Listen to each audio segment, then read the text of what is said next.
नमस्कार। आज का मोटिवेशनल वीडियो है। शिक्षा किसी भी स्तर पर व्यक्ति का निम्न प्रकार से विकास करती है। किस तरीके से? पहला, शैक्षिक विकास। जे दूसरा, उसका जो है वो बौद्धिक विकास।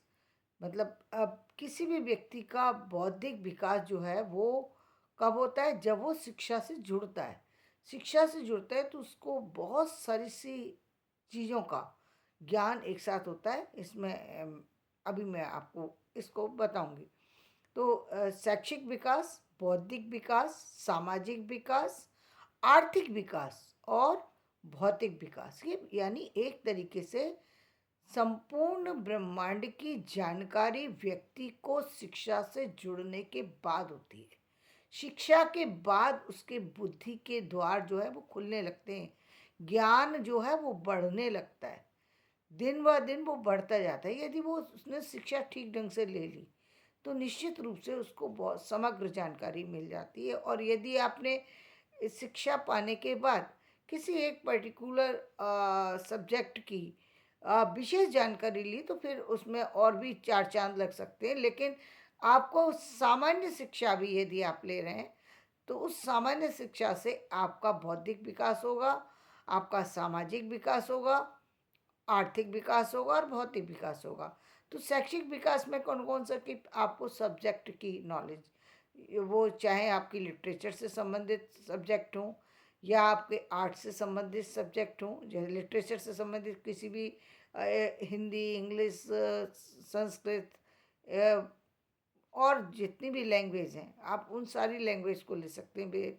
वो सारी लैंग्वेज जो है वो इसके अंदर, लिटरेचर के अंदर आती हैं। इसके बाद हम यदि बात करेंगे ये किसी और यदि हम कहेंगे कि लिटरेचर के बाद आप यदि आर्ट्स के फील्ड में जाते हैं, चाहे म्यूजिक की हो या या किसी भी कला की जो नॉलेज है, चाहे वो आलेख चाहे किसी आर्ट की हो या फिर किसी म्यूजिक की हो या किसी और डांस की हो या और तो मूर्ति बनाने से रिलेटेड हो या किसी भी तरह की हो, वो सारी जो है वो कला के अंतर्गत आ गई।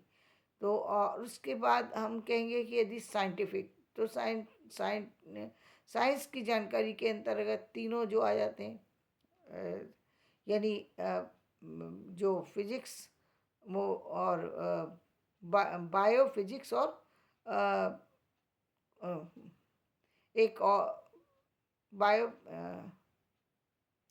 ये तीनों चीज़ें इसमें आ जाती, फिजिक्स, बायो और मेरे मुंह आ नहीं रहा है इस समय। तो ये तीनों चीज़ें आ जाती हैं। इसके बाद मैथ की जानकारी आपको, भूगोल की जानकारी आपको, हिस्ट्री की जानकारी और जितनी भी जो सामाजिक जो भी समाज से रिलेटेड सामाजिक नॉलेज है वो सारी आपको जो नॉलेज है। सामान्य नॉलेज की बात हम करें तो ये सामान्य स्तर पर 12th तक पहुंचते पहुंचते, 10th तक पहुंचते पहुंचते एक व्यक्ति को इस इतनी जानकारी हो जाती है कि वो अपने जीवन की सामान्य बातों को समझ सके, उनको उस बारे में आगे बढ़ सके और वो किसी भी तरीके से अपने को आगे लेके जा सके। इतनी जानकारी उस व्यक्ति को हो जाती है। यानी एक तरह से उसकी बौद्धिक क्षमता का विकास यहाँ से शुरू होता है। अब इसके बाद हम जब बात करते हैं, जब हम 10th पास कर लेते हैं उसके बाद व्यक्ति जो है कुछ सब्जेक्ट को जो है वो चुन लेता है और उसको उसमें आगे बढ़ने की कोशिश करता है। और एमए तक वही प्रक्रिया, यानी ग्रेजुएशन और पोस्ट ग्रेजुएशन तक वही रहती है। इसके बाद आप चाहें तो आप इसके बाद स्पेशल किसी फील्ड में जा सकते हैं और वहाँ की रिसर्च कर सकते हैं। वो कोई भी फील्ड हो सकता है। तो बौद्धिक क्षमता का विकास आपका शिक्षा से जुड़ने के बाद होता है। अब इसमें हम पहले इसके अंदर आध्यात्मिक और तरह की चीज़ें नहीं थी, लेकिन मुझे लगता है कि आने वाले समय में शायद इसको भी शायद जोड़ दिया जाएगा या अलग से रिसर्च निश्चित रूप से की गई है बहुत सी चीज़ों को लेके अलग से।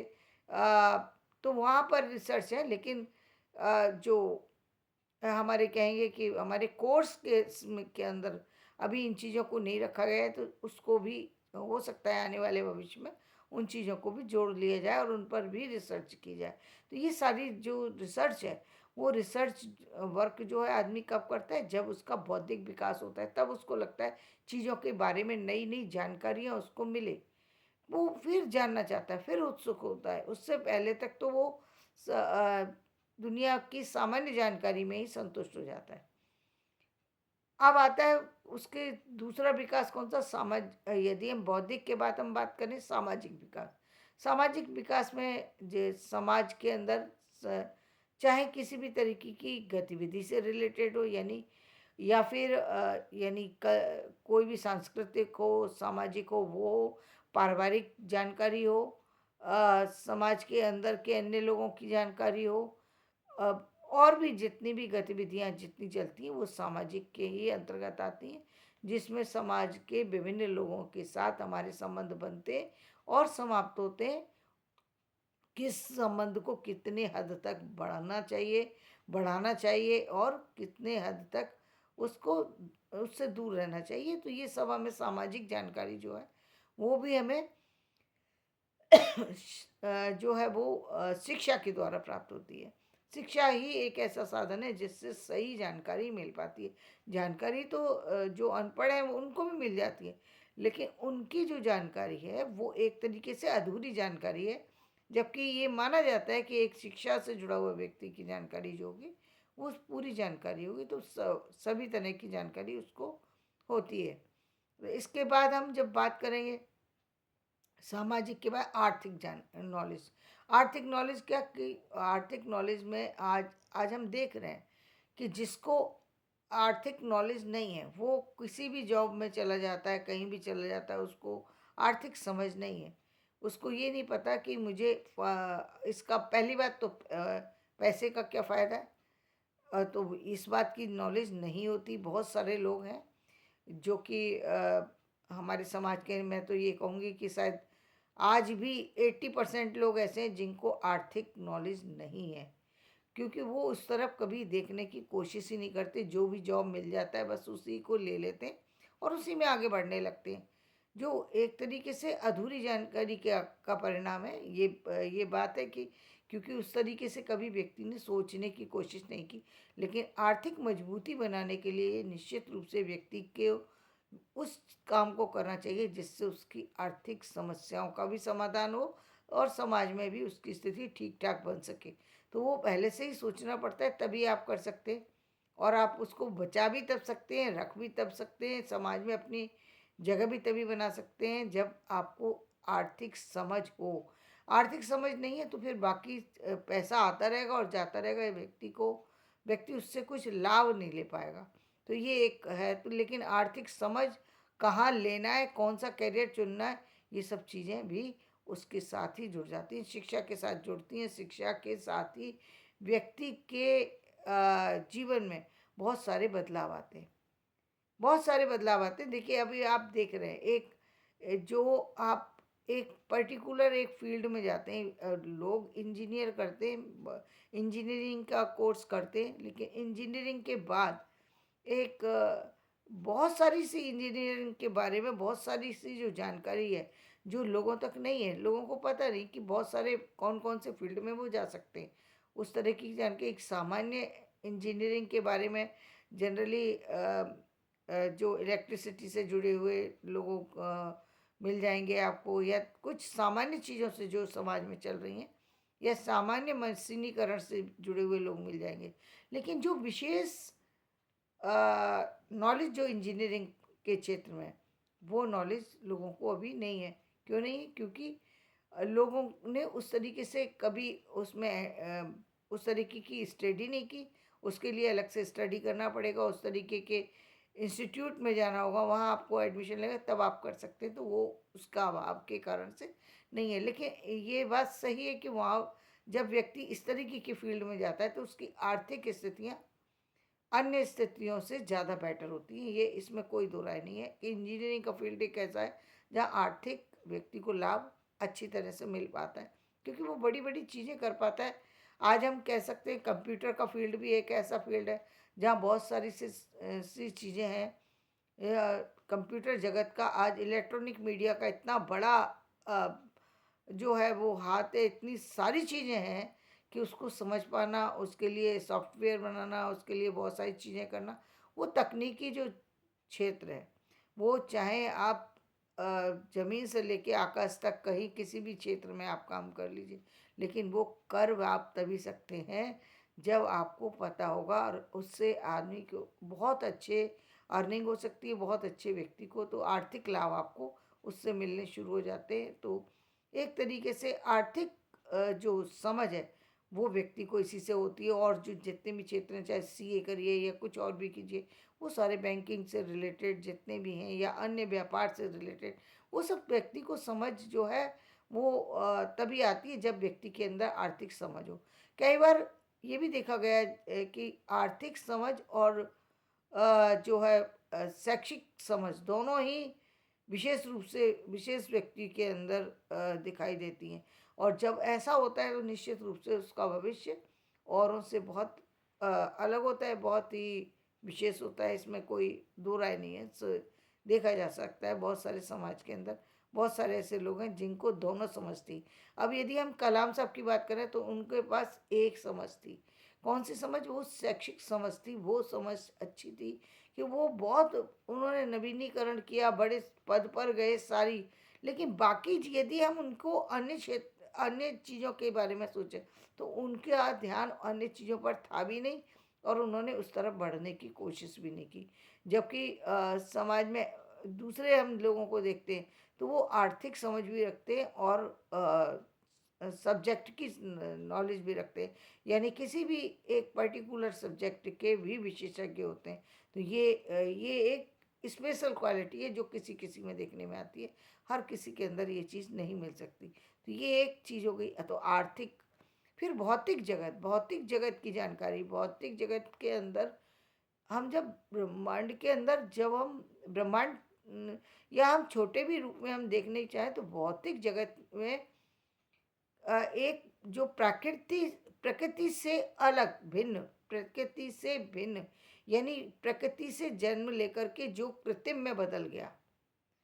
यानी हम हमारी कॉटन बनी, लेकिन कॉटन से हमने कितनी सारी चीज़ें बना ली। तो ये जो है वो भौतिक जगत है जहाँ पर कि हम उसी काम एक काम को करके जो है जो है हम पूजा की बत्ती बना सकते हैं, दूसरे काम को करके हम किसी कपड़े का निर्माण कर सकते हैं, तीसरे को करके कुछ और कर सकते हैं और कुछ और कर सकते हैं। यानी आपकी जो नॉलेज है वो किस तरह की है और आप किस काम में गए हैं, ये बहुत महत्वपूर्ण होता है। काम तो वही है, लेकिन का आपको पैसा मिलेगा, मान लिया कि पैसा मिलेगा, लेकिन आप काम कौन सा कर रहे हैं, मिलेगा तो उसी से ना। तो ये एक समझ जो है वो भौतिक जगत की जो समझ है, जो भौतिक चीज़ों से जुड़े हुए लोग हैं या भौतिक जगत की जो जानकारी रखते हैं, वही लोग कर सकते हैं। इसमें व्यापारी वर्ग भी आ सकता है और इसमें वो वर्ग भी आ सकता है जो समाज का वर्ग, जिसको कि हम पीछे खड़ा कर देते हैं। वो पीछे खड़े होने वाला वर्ग नहीं है, उसके अंदर क्वालिटी है, बहुत काम वो बहुत करता है, लेकिन उसको जो हम कहेंगे व्यापारिक नॉलेज नहीं है, बिजनेस की नॉलेज नहीं है। आज लोग बिजनेस करने की नॉलेज एमबीए करने लगे। अब लोगों को समझ आई कि सामान्य चीज़ को भी कैसे मार्केट में उतारा जा सकता है। तो ये हर किसी के अंदर नहीं है। लोग बना तो बहुत सी चीज़ें सकते हैं, लेकिन मार्केट में उनको कैसे लॉन्च किया जाए ये हर कोई नहीं कर सकता। तो ये एक विशेषता है। तो भौतिक जगत जो है वो भौतिक समाज की जो जितनी भी चीज़ें हैं उसकी समझ रखता है कि कहाँ कौन सी चीज़ होना चाहिए। काम तो दूसरे लोग करेंगे, लेकिन भौतिक जगत जगत में किन चीज़ों की आवश्यकता पड़ रही है, जिस संसार में कितनी सारी चीज़ें जो हैं हर दिन नई बनती हैं, और हर दिन उनमें कुछ जो है चीज़ें नष्ट होती हैं। तो ये जीवन है। तो जब हम शिक्षा लेते हैं तो शिक्षा से एक तरीके से व्यक्ति का संपूर्ण विकास होता है। एक किसी चीज़ का विकास नहीं होता है, इसके अलावा भौगोलिक विकास है या और चीज़ों का विकास है। वो सारी चीज़ें जो हैं वो शिक्षा से जुड़ने के बाद आती हैं। शिक्षा जब जुड़ जाती है तब बौद्धिक विकास जो होता है वो ज़्यादा प्रबल स्थिति में होता है। जब आप केवल बहुत सारे लोग पहले शिक्षा नहीं लेते थे, सीधे जीवन चलाया करते, तो बहुत इंटेलिजेंट होते हुए वो काम तो बहुत सारे इंटेलिजेंसी के कर लेते थे, इसमें कोई दो राय नहीं कि काम नहीं कर पाते थे, ऐसा कुछ नहीं है, काम कर पाते थे। लेकिन इतनी सारी नॉलेज जो आज के स्टूडेंट में देखी जा रही है, आज के विशेष लोगों में देखी जा रही है, वो पहले के लोगों में नहीं थी, क्योंकि उतना सारा एक्सपोज़र नहीं था, उतनी सारी रीडिंग हैबिट नहीं थी, उतनी सारी जो लोगों की रुचि नहीं थी, इतनी सारी इंटरेस्ट नहीं था, और या इंटरेस्ट था तो उसको गलत जगह पर अपने मेहनत को जो है गलत जगह पर यूज़ कर रहे थे, जिसका परिणाम भी गलत ही आ रहा था। गलत आने का मतलब ये कि एक बहुत इंटेलिजेंट व्यक्ति है, लेकिन वो अपना पूरा का पूरा समय जो है वो केवल घर के अंदर ही नष्ट कर रहा है, वो बाहर ही नहीं निकला। उसने घर में ही, चाहे वो गाय को वो गाय का दूध निकाल रहा है, या घर में और खेती का काम कर रहा है कुछ, उसको ये समझ ही, उसको ये बात का ज्ञान ही नहीं है कि वो बहुत ज़्यादा जो है वो इंटेलिजेंट है, और उसको बाहर निकल के बहुत सारे काम कर सकता है, और जिन कामों को वो कर रहा है वो काम तो मशीनीकरण के द्वारा भी हो सकता है। जैसा कि आप देखते भी हैं कि गौशाला में जो है दूध के लिए यंत्र लगा दिया जाता है, उससे ना तो गाय को परेशानी है, और दूध भी बड़ी सफाई से निकल जाता है। तो ये किसके द्वारा हुआ जी? ये व्यक्ति की उस समझ के द्वारा हुआ जो उसने ज्ञान के द्वारा नॉलेज ली। तब उसको इतनी ज़्यादा गाय के लिए इतनी जिस तरीके से व्यवस्था गाँवों में देखी जाती है, उस तरीके से गाय को रखने की ज़रूरत नहीं है। वो बहुत सफाई से, साफ सुथरे ढंग से गायों को रख सकता है। गौशाला में रखा ही जाता है विदेशों में, तो वहाँ बहुत अच्छे ढंग से रखा जा सकता है, उनका लालन पालन हो सकता है। फिर जो आज जो समस्या आ रही है, जिस समस्या को हम देख रहे हैं, गौ हत्या जैसी समस्याएं फिर बंद हो जाएंगी, क्योंकि यदि गौशाला से बाहर ही गाय नहीं जाएगी, गौशाला के अंदर ही उसको घूमने का अ, जो स्पेस दिया जाए, यदि वो गौशाला से बाहर जा ही नहीं रही है, तो फिर वो कटेगी कैसे? कटने की समस्या तो अपने आप समाप्त हो जाएगी। फिर तो समस्या जो समस्या तो सिर्फ तब जन्म लेती है जब चीज़ों का दुरुपयोग होता है। जब चीज़ों का सदुपयोग होता है, तब चीज़ें उपयोगी हो जाती हैं, दुरुपयोग उसका अपने आप समाप्त हो जाता है। तो कि संरक्षण कैसे हो गाय का, वो महत्वपूर्ण है। तो आज जो हम एक तरीका जो अपनाते हैं, वो हमारा जो तरीका है वो पुराना तरीका है। उसको नए ढंग से जब हम देखते हैं, तो चीज़ों में बदलाव भी होता है, पशु पक्षी सुरक्षित भी होते हैं, जीवों को भोजन भी मिलता है, और हर संभव सफाई, सारी चीज़ें, वो सारी चीज़ें देखने को मिलती हैं। तो ये सारी चीज़ें जो जुड़ी हैं सिर्फ़ और सिर्फ़ शिक्षा के माध्यम के से, तो शिक्षा के स्तर को बढ़ाने की ज़रूरत है, शिक्षा से जुड़ने की ज़रूरत है। तब आप देखेंगे कि जीवन में एक बदलाव होता चला जा रहा है, और व्यक्ति का विकास अपने आप दिन ब दिन होता चला जा रहा है। तो धन्यवाद। मेरा ये वीडियो पसंद आए तो इसे लाइक करें, शेयर करें और सब्सक्राइब करें।